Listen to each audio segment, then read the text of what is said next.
Hi everybody, it's Ariel. How are y'all doing? You doing okay? I hope so. I hope that this video is relaxing for you and that you are able to sleep well tonight, or to sleep a little bit tonight.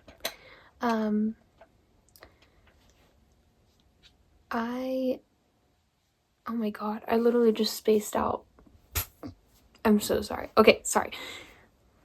Today, I'm going to be answering questions that you guys have sent me, finally. And I went back through all the comments and I got some questions from a while ago. So I wanted to wait to do a full video until I had an okay amount of questions. And this is great, guys. This is wonderful. Thank you so much for sending me your questions. Thank you so much for watching and subscribing and liking, commenting. Everything that you do to interact with my channel is just so appreciated. I really, really, really appreciate it. It's helping me out so much and it just makes me really happy. So thank you so much. Okay, so we're going to start with a set of questions, and the first one is, what made you decide you wanted to make ASMR videos? So I've been watching ASMR since COVID. I'm 20 years old. In COVID, I was 15, 16, and I was struggling with, I was actually very excited at first because I wanted to stay home from school. I was being really selfish. But the effects were they kind of crept up on me and ended up not being great. And so I was looking for solace in something that could make me feel like I had interaction. You know what I'm saying? COVID. So that is how I started watching ASMR videos. And I think I distinctly remember I started with I really like the sound of whiteboards and markers on whiteboards. So I looked up a bunch of those, and I looked up this one lovely ASMR artist. I think it's ASMR Rambler, who did a video explaining calculus to you, and she was doing it on the whiteboard, and it was so relaxing. And I was like, oh my gosh, ASMR, I really want to get into this. I really want to watch this. And so it kind of just led me down the rabbit hole. And the first GB ASMR video I ever watched was her video on markers, where it was one of her only videos where you don't see her face. She was just drawing on a piece of paper with markers and putting them into piles depending on whether they were dry or whether they were good. So that really triggered me. I loved it. I loved her. So I just went from there. And Prim ASMR, I discovered Prim ASMR. She's wonderful. I discovered her through her very viral haircut video, which is amazing. I will link it down below. Oh my goodness, it was so relaxing. So then I started watching her a lot. One of my favorites of hers is her eating Italian cookies one. It's kind of like a niche video, but I really like the sound of her eating the cookies, which I'm not really the biggest mukbang person. So it was really nice to find a video that did that for me.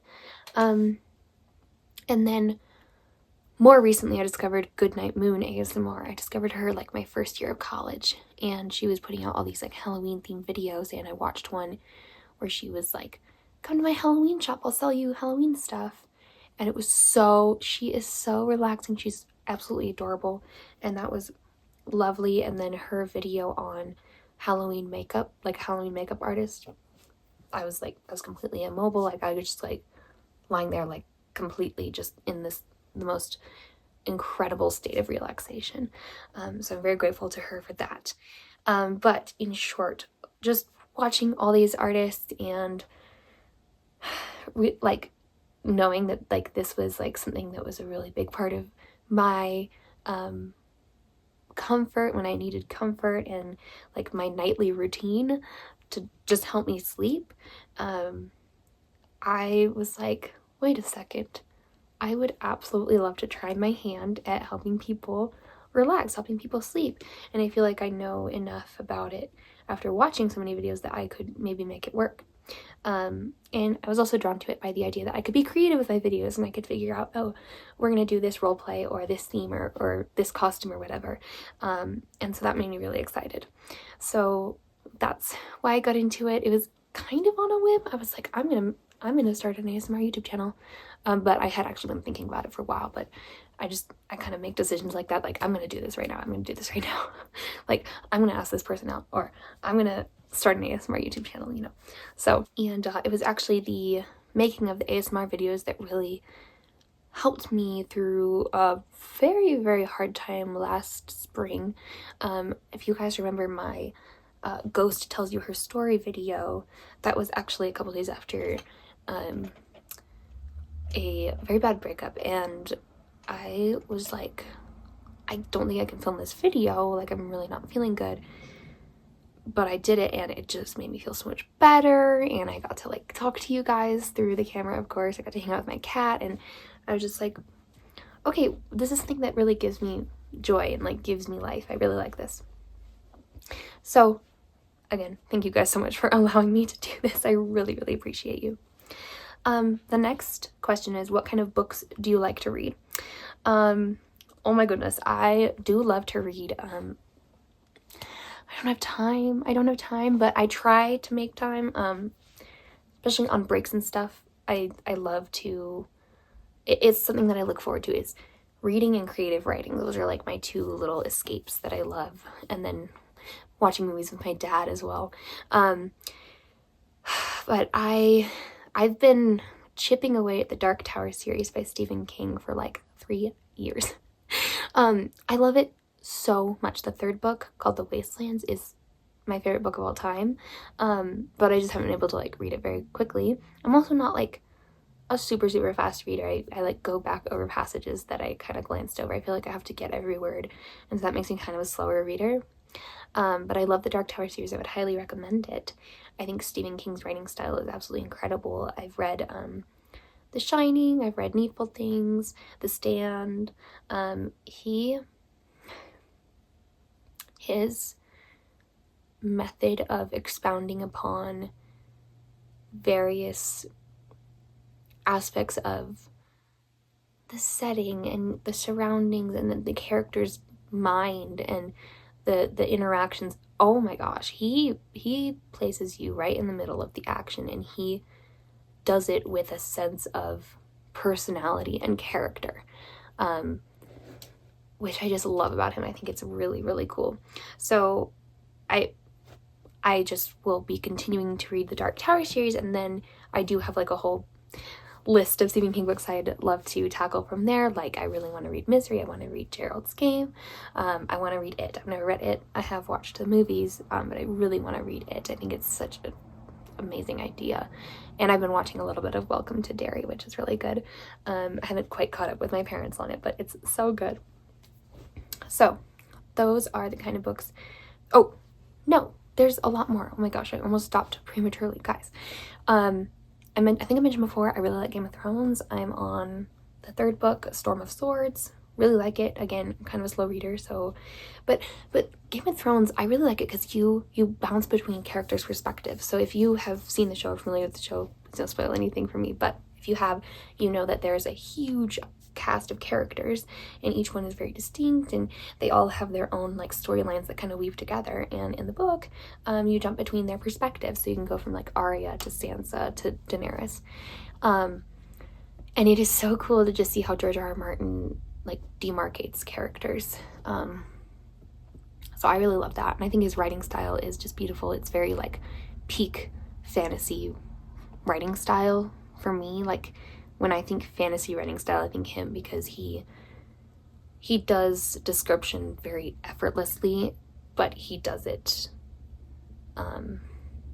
he still embellishes when embellishments are needed, if that makes sense. So characters, description, love George R.R. Martin. And then I do think I mentioned one of my favorite book series ever is The Lunar Chronicles. I actually haven't reread it in a while. because I've been more focused on reading new things, but it is so close to my heart. The first book is Cinder. I did mention this in a previous video, I think. It is basically, it's very geared toward like young adult girls. It's science fiction, and it's taking the classic fairy tale stories and turning them into like science fiction, so the first book, Cinder, I'm not really giving anything away here. It's basic synopsis. The main character is a cyborg, and she is under the care of her stepmother, and she has one really mean stepsister and one really kind stepsister, and she works as a mechanic. That's her trade, and she brings in money, but she can't use it to do what she wants. She can't use it to like maybe buy her own place, or at one point she has to buy a new foot, which is Cinderella, guys. Cinderella, like the shoe. Because the money just goes straight to her stepmother. But so you have that, and so the second book is about like Red Riding Hood. It's called Scarlet. Third book is Rapunzel. It's called Cress. Cress is my favorite, okay? Cress is my favorite. My favorite book is the last book called Winter, which is Snow White, because as the books go on, you just add to the cast of characters. You don't like,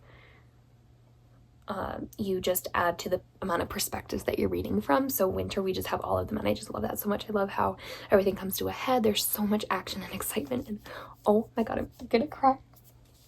I'm sorry, I just love it so much. I remember when I finished Winter, I was lying on the couch and I finished it, and I just started crying because what do you mean it's over? What do you mean? Like, no, that's not happening. But there's like some really cool, really original, plot device, like not just fairy tales. There's a really intense plague that's sweeping the world, and it's horribly lethal, and it has like it has claimed both of the prince's parents, and it on the moon there is a whole colony of people that from living on the moon, and they like have this power to cast illusions and make other people see what they want them to see, so they can make them see that, oh, like I have really long red hair, and I can make you see that if I wanted to, if I had this like glamour ability. So it makes people not trust lunars at all. Lunars tend to be the lunars in the capital city, which is where the evil queen lives, tend to be very aristocratic, and we don't like them. And then there's also these like wolf hybrid soldiers, that like genetically engineered soldiers that are men, but they have like these like wolf capabilities, and so they're super, super deadly, and they get deployed onto Earth to like just attack people because, again, the queen of Luna, the moon, is evil. She wants to spread her influence over Earth. And so the wolf soldiers, you can imagine the wolf character in Scarlet and Red Riding Hood, right? Okay. Anyways, so good. And then, oh god, I've always loved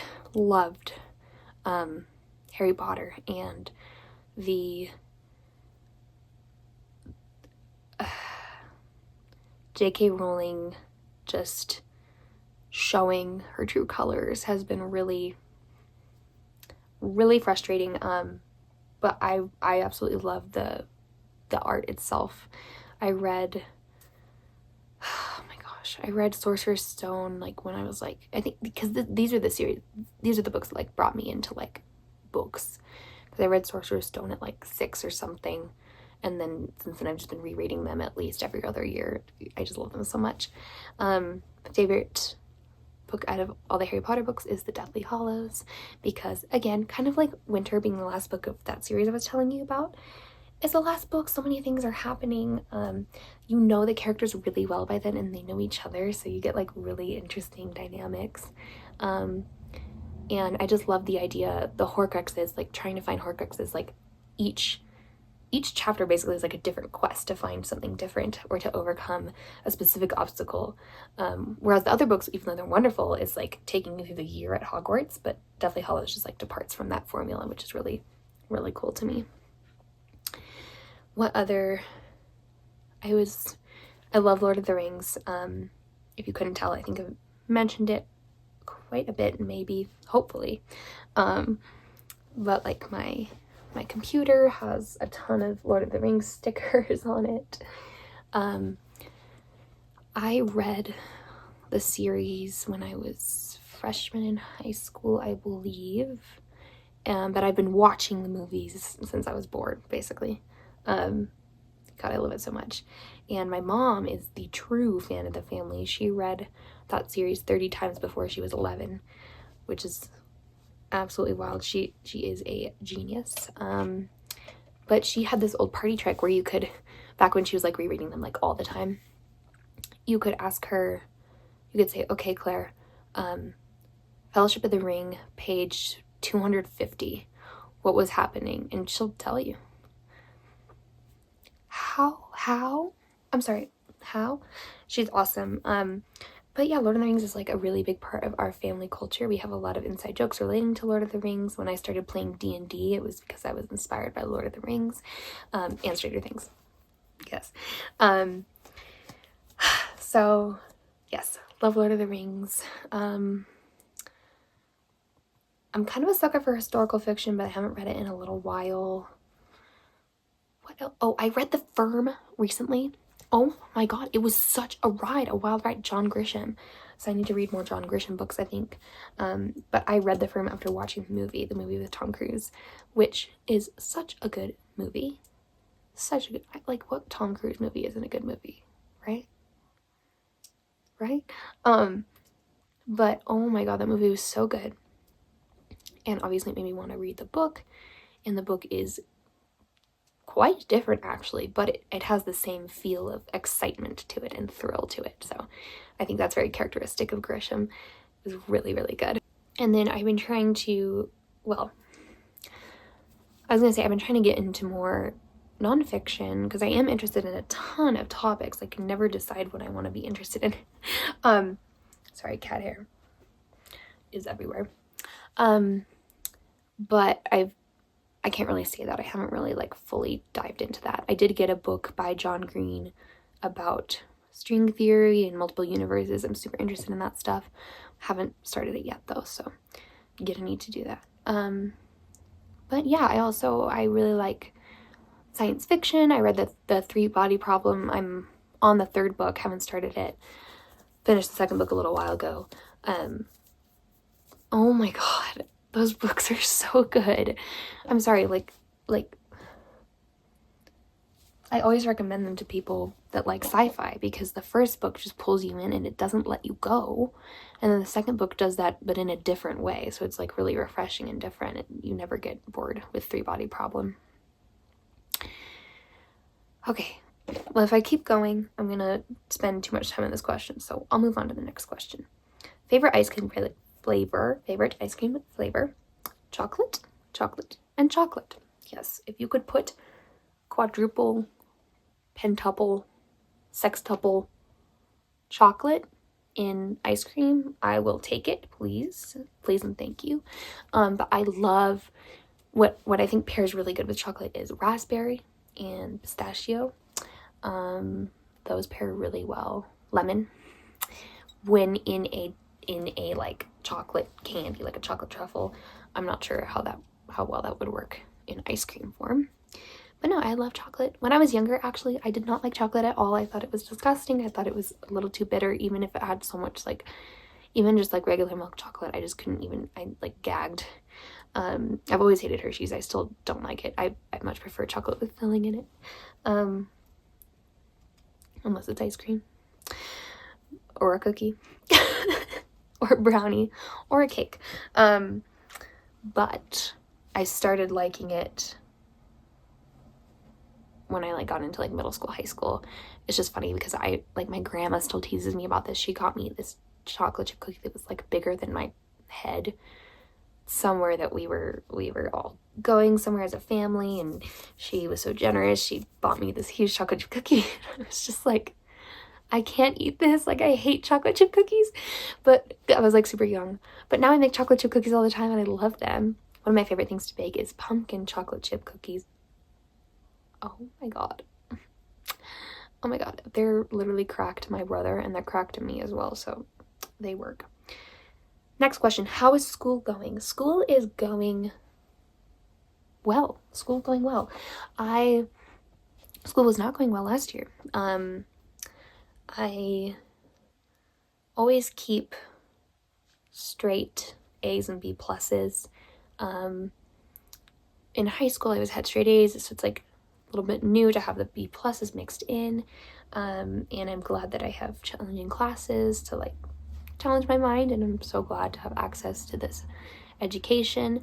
But the thing that was really hard about last year was that my perfectionistic tendencies and my anxiety, all of it was just getting really, really way too much to handle. And I think it's because I overcommitted myself. I know it's because I overcommitted myself to 2 research labs and just a lot going on. So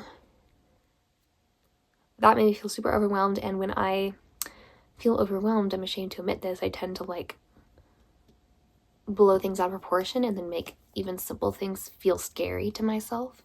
But I'll just like keep going with it because I don't want to be like a quitter, and then it'll just make it so much worse. So by the end of last year, it was like an entire year where by the end of last year, I was just like, I felt like very broken and super defeated. And I was like, I don't think I can do the labs anymore. And it wasn't because of the labs, you know what I'm saying? It was because I had taken on too much, and then mentally I blew it into something that it wasn't. But by that point, I couldn't go back. I couldn't like reframe my mind on it. And I was also excited. I was like, you know, I'm okay with trying something new. I'm okay with expanding, like my pursuits. And I did. So instead of labs this year, I did volunteering with hospice patients. That was really, really nice. Really nice to make those relationships with those patients. But yeah, and I like research. I do. Like I had a research internship last summer. It was wonderful. I got to present some of my research at a conference in Baltimore last summer. I don't know if I mentioned that. Oh my god. Insane story about Baltimore, guys. Should I tell you the story? Okay, I'm going to tell you this story. So while like halfway through the conference, no, the last day of the conference, I think it was, I got really, really inspired and really energetic because I drank a lot of coffee. And I was like, I need to do this now. And this thing was starting the club that I love that has made this year so much better, which I will talk about. Best club ever. But I was like, we got to start it now because I'm feeling it. So I started texting all my like fellow, like my peers who wanted to who were expressed interest in starting the club with me. And I was like, okay, this is how we're going to do it. And I'm a sucker for like drawing up ridiculously insane like plans and then never following them. It's really funny actually. Anyways, I was so the whole time in Baltimore, right? I refused to like take an Uber because that would be way too much money. So I was like walking everywhere, and that was totally fine. It was totally great. However, it just happened that while I was walking to the train station to like go to the airport to go home, I was so absorbed I was literally typing on my phone all these plans, and I had like my backpack on and like my hat on and everything, and I stepped in a pile of human shit. I'm not shitting you. I'm not kidding. It happened. And it just happened. And the shoes were thrown away, so. Which was really sad. I really liked those shoes, and I really did not. I wanted to go another year without getting new shoes, but. Oh my god.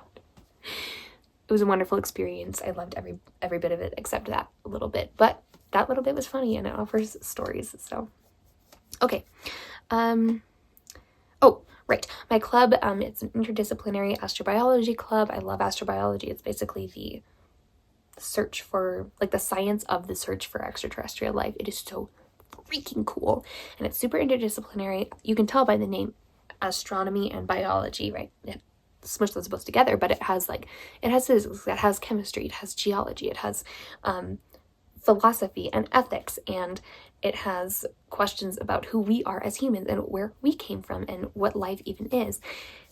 It's just a gold mine for knowledge and conversation. So the club is a podcast. We have a little YouTube channel, little podcast. It's so fun, and we just interview people from various disciplines, not just science disciplines, because what we want is to expand the discourse and talking across those quote-unquote boundaries. So one of the most evident examples of this was that we interviewed a music expert, for example. We've also interviewed, scientists and a history expert. That one was really cool because when we talk about like how Earth could end up, how we could be looking for different civilizations, how first contact could go, we do have to think about how our own history has gone in terms of actual human-to-human interactions. So that's super interesting, like the religion versus like science question and how those two like, because if there's an alien civilization out there that is like, well, advanced is like a really nuanced term to use, but when I say advanced, I mean like not microorganisms or like fish in a primordial ocean, sort of. They're gonna have culture, like I'm sure of it. So yeah, it's good to like reflect on our culture, to think about what aliens could be. And the club has just been great. We have a lot of discussion meetings. It's wonderful, and it's really just made this semester really good. And then my roommate has made my semester amazing. She's like the best person ever. I love her. And hopefully we're going to live together next year. Really hope. So yes, I'm a chemistry master. I will brag about this because I will brag about it. There are only so many things to brag about. Being good at chemistry is one of them, I guess. I really, really like math. I'm really interested in it, but I'm not the best at it. So those classes are consistently my lower grades, and it frustrates me, but I just want to keep going. I'm majoring in biomedical sciences and data science is a math discipline, so you have to take a lot of math classes. I really like the classes. I guess I have more of a chemistry brain, more of a writing brain, which is totally fine. It's literally totally fine. But one of my favorite things to do in data science courses is to do these like analyses and like come up with these like diagrams and graphs. You guys, last week was finals week, okay? And then the week before that was like, we're getting our final projects in, and we're getting like our final assignments in before final exams. So one of my classes, like a final project, it was this like massive report. It was a data science class, a massive report on a data set of our choice, and we would go through and examine the relationships between various variables in the data set, and massive assignment. And I ended up being awake for 57 hours straight to make sure I got this thing done, and I submitted it like it was down to the wire, and it got done, and everything was good. But like, can you take care of yourself, Ariel? Like, are you an adult? Like, what? 57 hours? Hello? That was just a funny story, because like, what the frick? But okay, so yes, school's going well. I'm happy about school. I will be studying abroad in February. I'm going to Spain, and I hope to continue making videos from Spain. Okay, the next question: would I consider creating a Patreon for the channel? Absolutely, I really want to. I've talked to my parents about it. They think it's a great idea. It really excites me. I would love to do that. I guess I just haven't gotten around to it, and also I feel like right now our community is still a little bit small, which is absolutely wonderful. I love our community. But as we grow, I'm thinking that a Patreon will just be very like the natural next step. But if there's enough demand from you guys, I could totally make one earlier than that. So yeah, just let me know if that's something you guys would like to see earlier. Because that's definitely something I would love to do. Okay, next question is favorite color. Whew, this one has changed throughout my life. But my favorite color is blue. I really like a deep greenish blue, the kind that you can like see on the ocean. So beautiful. But I also love the green of pine needles, and I love lemon yellow. I think that's so pretty. And I love like sunset pink, sunset orange. I love the steel gray color, like thunder clouds, like storm clouds. I think that's such a cool color. I absolutely love the color purple. That's like a very close second for me, because any shade of purple is gorgeous, like the hazy sort of like pastel shade that comes up with the sunset, and then like a more indigo shade that you can see like in the sky, and then like any color of purple that you see in flowers. Oh my god, purple flowers are so pretty, whatever shade they are. Purple and pink flowers, I love them. So yes, I love all colors. Okay, that was kind of a cop-out answer. I like blue. There, blue is my favorite color. Favorite poem. What an awesome question. Thank you so much for asking this, because I just feel like it's like a unique, awesome question. All these questions are amazing. Favorite poem. Okay, we analyzed a lot of poems in my senior year literature class, and I loved many of them, but there are only a couple that really like stuck with me, and I have to say,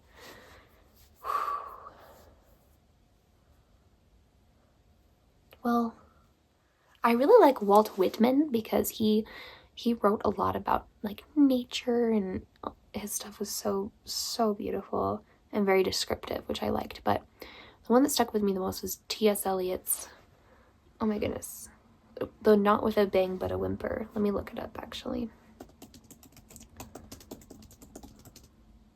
The Wasteland, right? The Wasteland. No, The Hollow Man. The Hollow Man. The Hollow Man, yes.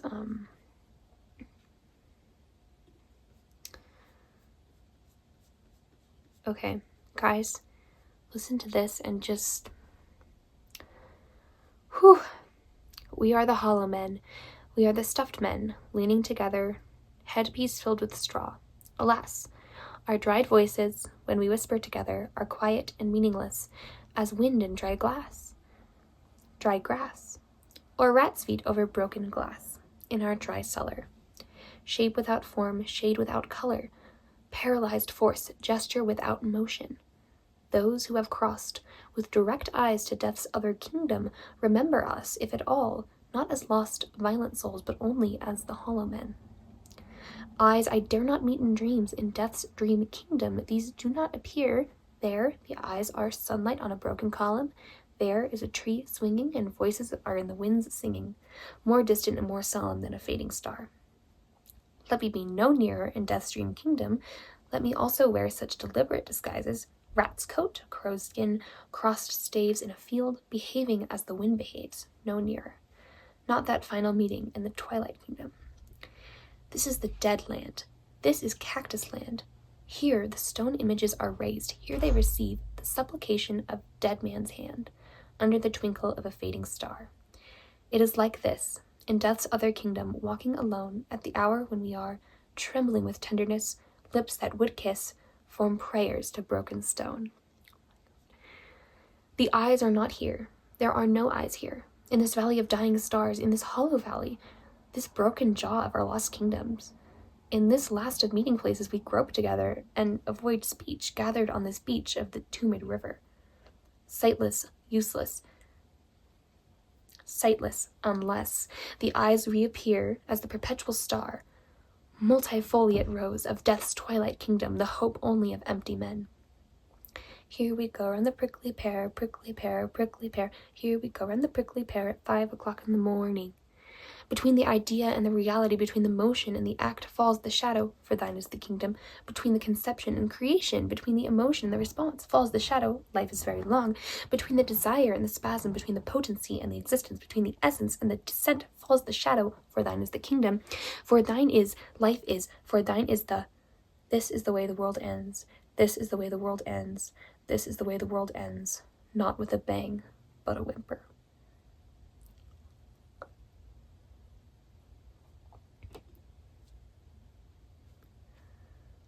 I love it so much. Oh my god, it's so good. Okay. Love it.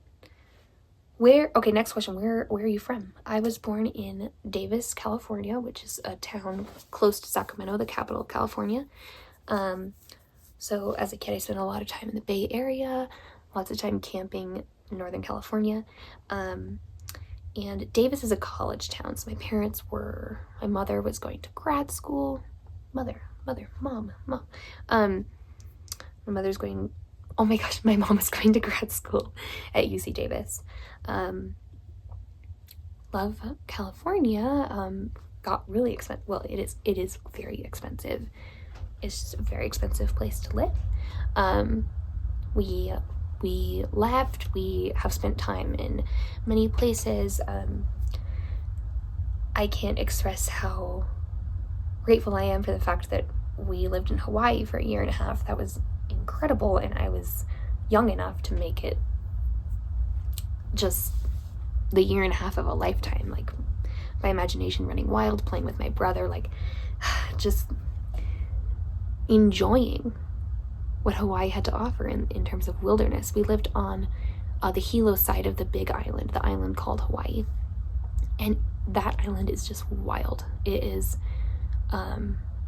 beautiful in its wildness. There aren't really a lot of like white sand beaches, not like a lot of tourist traps, and we hiked, we went into lava tubes, we spelunked a little bit, we went to Volcanoes National Park and saw the caldera glowing in the darkness. We took a lot of hikes.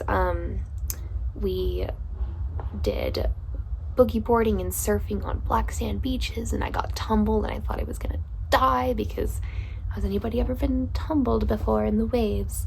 You are turning around like clothes in a washing machine and you don't know which way is up or down, so you're like, how do I get out of the water? I totally thought I was gonna die. I thought I was drowning. Not that I did not have proper parental proper parental surveillance. This is just something that can happen. Yes. Okay, what is your favorite book, TV show, movie? Oh, sorry. I'm so sorry. I missed this one.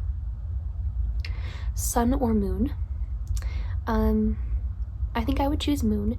I'm pretty sun averse, which is hilarious. I have there's a history of skin cancer in my family, like lethal skin cancer, so we're pretty careful about the sun and everything, and so I just feel less worried at night, and I only run at night. I love running at night. I can see the stars, and the air is cooler, so it's not like I do sometimes run during the daytime, which can be lovely. You can see things, but oh my gosh, the heat. My body overheats basically when I exercise. My face just gets really red, and so it makes me like really embarrassed to exercise with people, which is funny. Anyways, but all that to say, I overheat like a freaking computer. So I would choose moon. Yeah, I love the nighttime. My dad and I grew up stargazing with my dad, and that's a really big part of our relationship. My dad and I are the night owls in our family, and we stay up late watching movies together. Like just last night we watched a horror movie together. We watched last night it was a bit more of a thriller than a horror, Coherence, which was so good, and it was on such a low budget. Like what? But we love doing that stuff. So I would say I'm kind of a night person. What's your favorite book, TV show, movie? Favorite movie, Serenity, which is the movie companion to the show Firefly. Please let me know if you have seen Firefly, because I will freaking give you a virtual hug. I love Firefly so much, and it is criminally like unpopular. It's insane. It was canceled after 1 season because it was aired out of order. Not its fault. But everybody was like, hello, we need a resolution to these like characters. So Joss Whedon got like a creep ton of millions, and he made the best movie I don't think Serenity is the best movie ever made. It is my favorite though. Some best movies ever made, in my opinion: Fight Club, Black Swan, Mulholland Drive. I really like those movies. Christopher Nolan movies are just so good. I love The Prestige. I love it. Inception, incredible. I think The Dark Knight is a perfect movie. And these are all on my list of favorites as well. My favorite book ever? Oh, The Wastelands. I already told you about that one. So creative. Wonderful. TV show. Okay. I go crazy for TV shows. I go insane for Dexter. I love Star Trek: The Next Generation. I really like Stranger Things. Gotta love The Office. But Firefly would be my favorite show. But Dexter's so good. Especially season 4. Leave a note if you have seen season 4. Yes, so I will go with Firefly. Please look it up if you have not watched it. I would highly recommend it. Next question. How are you doing? Thank you so much for asking. I am doing well. I am feeling very productive over my winter break so far, even though it has only been a couple days. I'm a little bit worried, stressed, because I've been looking around for a job and a lot of places are not hiring in my town. And also it's just kind of hard to convince somebody to like hire you when you are leaving in mid-February to go abroad, which I'm so excited about, and I'm so grateful for that opportunity. Oh my gosh, very, very exciting. But anyways, it's just kind of like a job search. But yeah, I'm doing good. Doing really good. What are your favorite books, or just favorite to tell us about? Okay, so I already did a big book spiel, but if I could just talk to you about books forever, it would be the Lunar Chronicles. Wait a second. It would be the Lunar Chronicles and the Dark Tower series. The Dark Tower series is so nuanced, and specifically the Wastelands book. I talked about that book for 45 minutes straight. It was just me talking with my friends a couple years ago. My really good friends who I'm still friends with, and I'm sorry, but the plot is just so insane and absurd sounding. That's what makes it amazing, because he inspires me to write, because sometimes I have these really weird ideas. I'm like, I don't think that would really translate well. Well, Stephen King had the weirdest ideas ever, and he put them down, and it was amazing, and it worked. Not to say that I could write at the caliber of Stephen King. That is definitely not what I'm saying, but it is very inspiring. It's just so bizarre. I love it. What got you to make your own ASMR channel? I've been wanting to make one for a while, but I can't find the motivation to start one. Whew. As I said before, it was kind of a moment of like, oh, I'm gonna do this. I just felt energetic. I felt happy at that moment, and that's kind of how it works for me, I guess, when I want to start a project. But it's been hard to keep a upload schedule. You guys know this. I have not been uploading regularly over the semester, and the summer had a lot of gaps in it too, so I'm really sorry about that. But I would say that the thing that got me to, so I'll move on from what got me to make it, and I'll just talk about what got me to continue it, which is, first of all, you guys, community engagement just makes me really, really happy, and it's oh my gosh, people are watching, and hopefully they're experiencing some relief from it. Thank you so much for watching my videos. So community engagement, and also the promise of more community engagement, that is so exciting to me, just reaching more people. And then just the ability to be creative. You are producing a creative piece of media, and you are giving that to people who want to see it, who are searching for it, and you can be really creative with it. So it's like being an artist, which is super cool. And ASM artists like GB and Prim and Goodnight Moon are just absolute idols of mine. And so yeah, I would say that. Oh, and then a question, can I find out who your favorite ASMR artists are? Kind of mentioned that. If I could go a little bit further, some others that I've watched. Those are the big three. Prim, GB, Goodnight Moon. Ting Ting ASMR is wonderful. Her like hair spa videos and like flight attendant videos are amazing. She's really, really good at just like minimal talking, very whispery ASMR, which is great. So I've definitely seen some of hers. Those are the big ones for me, I think.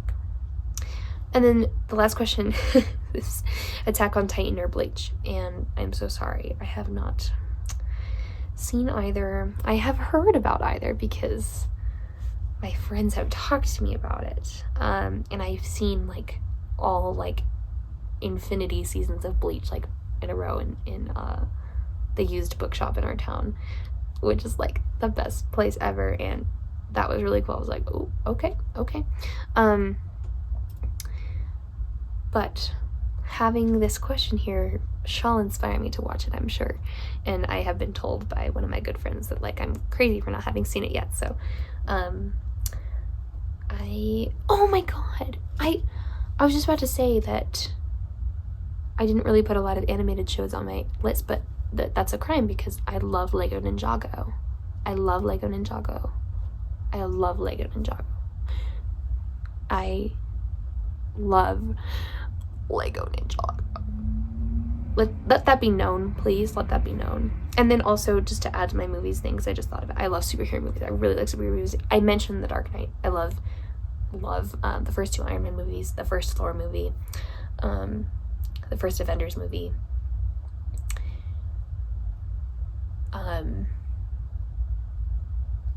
Captain America: The First Avenger is a good movie.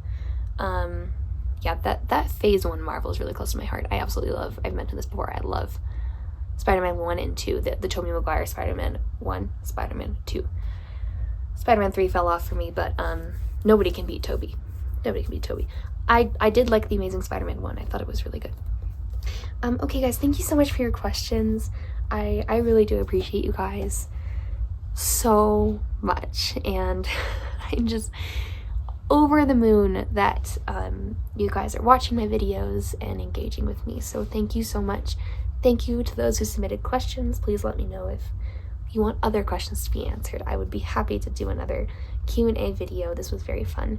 Thank you for letting me ramble and talk, because apparently I like to listen to myself talk, which I guess. Thank you guys. I hope you have a wonderful night and that you sleep very well. Okay, bye everybody.